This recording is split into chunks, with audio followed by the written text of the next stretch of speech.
Hey friend, welcome to Mountain Meadow Homestead. My name is Melissa if you're new here, and my husband Mac and I, we want to show you how we make bacon easily at home.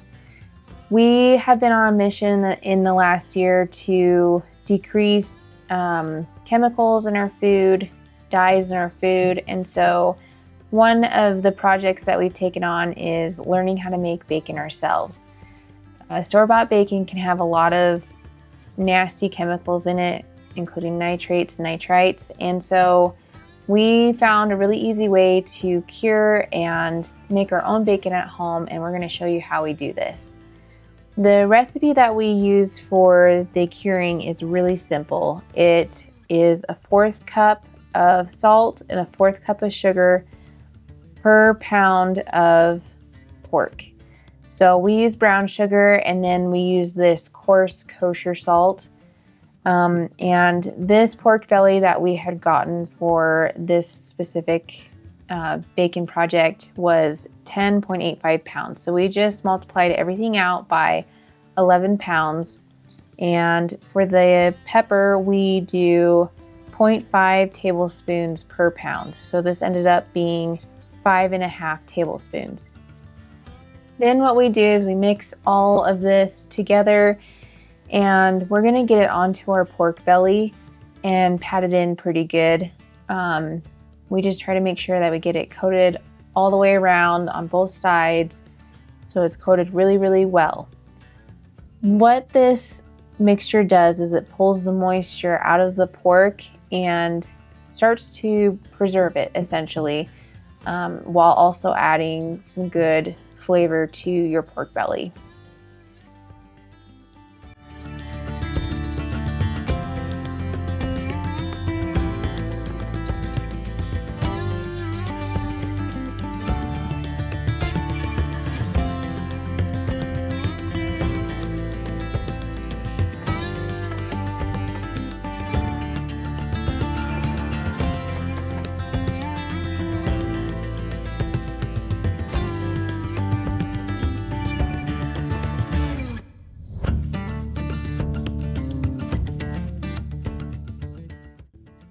Sugar that we use in this curing mixture is our homemade brown sugar.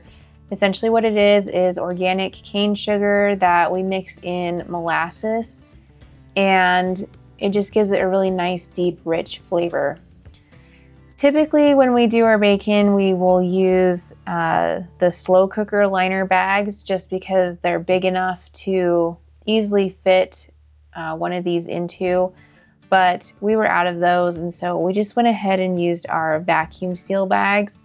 And we didn't vacuum seal it necessarily. We did seal the bag on the other end, but we did leave room for that moisture to come out of the pork belly and into the bag. So it ended up working just fine, but I do recommend using a bigger bag. It just makes it easier to slip that pork belly into and to add the rest of the curing mixture.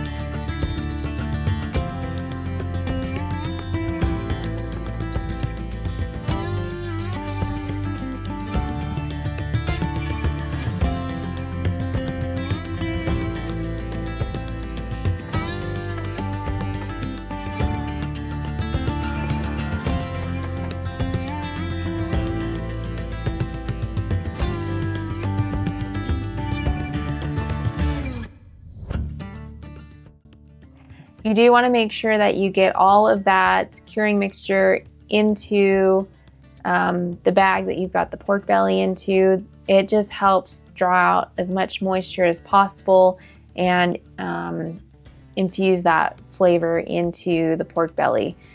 We ended up letting this sit in the fridge for about 6 days, and We just periodically, every 2 days or so, we'll flip it. That just helps to evenly pull out that moisture from the pork belly.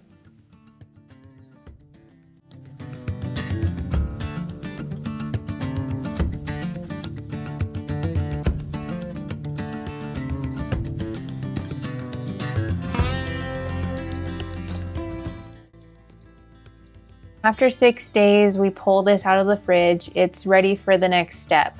The next step is we're going to rinse off as much of that brine and curing solution as we can. This will just help reduce how salty your bacon is. If you don't do this step, your bacon will be extremely salty to the point that it is inedible. So we like to rinse it off. We are going to take a slice of this bacon off and fry it up to see if we like how salty it is, or if it's too salty, then there's a few more things that we can do to reduce that salt.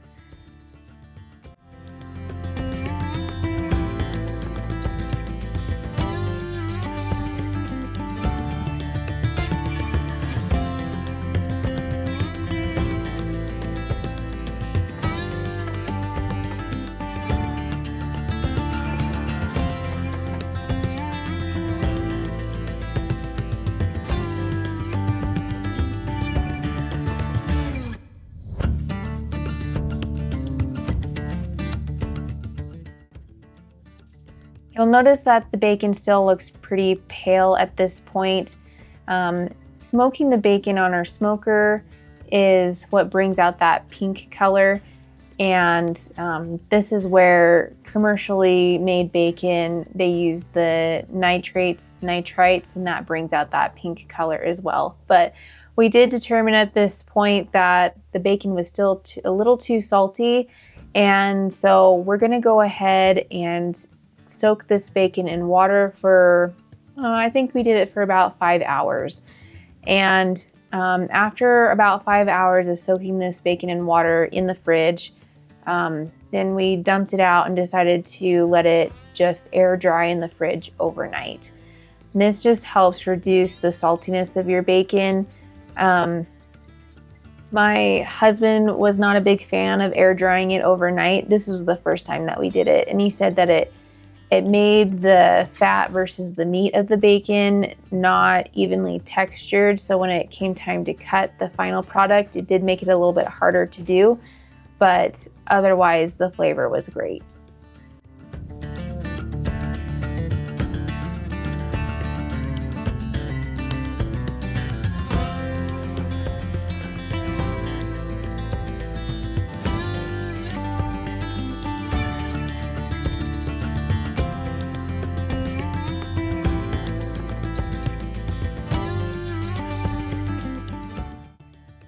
It's now the next morning. This bacon has sat in the fridge, open air, and so we're now going to put on our final layer of pepper onto both sides of this bacon and get it pressed in really well.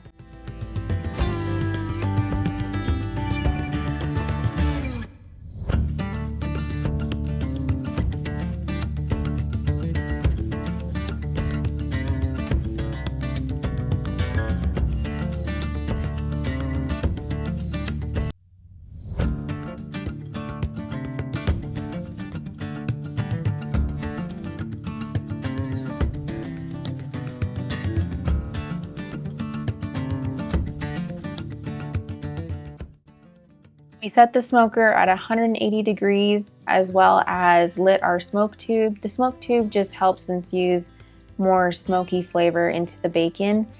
And we're gonna let this smoke for quite a few hours until it hits an internal temperature of 150 degrees. I think we smoked this for probably about half the day is how long it took, but so we're gonna stick the probe in here, and once it reaches 150 degrees internal temperature, that's when our smoker will alert us that it's time to pull it off, and then it's ready for slicing.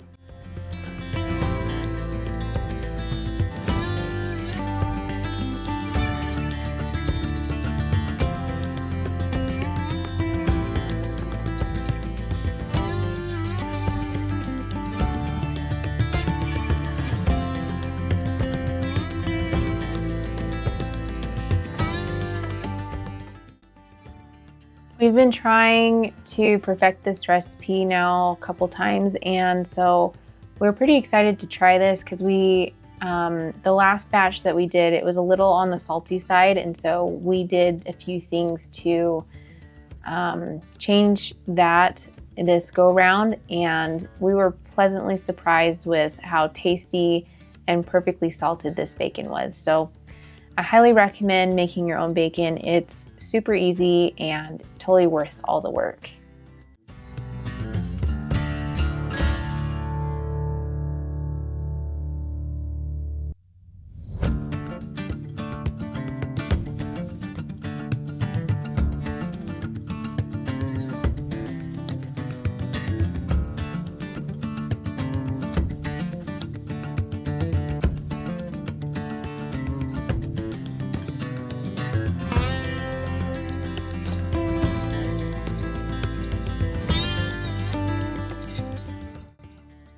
All right, let's talk some math. This bacon that we purchased, when we purchased it, it was 10.85 pounds. After doing the curing and smoking process, we were down to just above 9 pounds, and we purchased it for $43.25. So if you do the math, that puts you at about $4.80 per pound. That's not including the smoker pellets, the salt, the pepper, the sugar, any of that stuff. So if we just tack on 50 more cents per pound to compensate for those items, you're at $5.30 per pound. That is a pretty significant savings considering at my local grocery store, good quality bacon is going anywhere, depending on the week, between $7 and $10 a pound. So that, and you can't really put a price on knowing what's in your food. And homemade bacon, it's just so much tastier.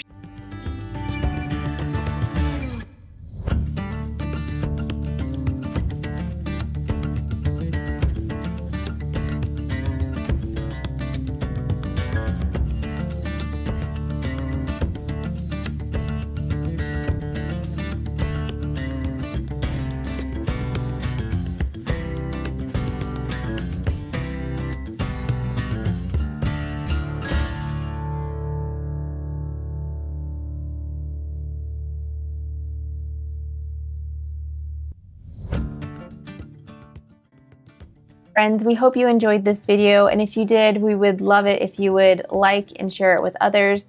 If you're not already subscribed, we'd love if you would join us and become a subscriber and join us for future videos.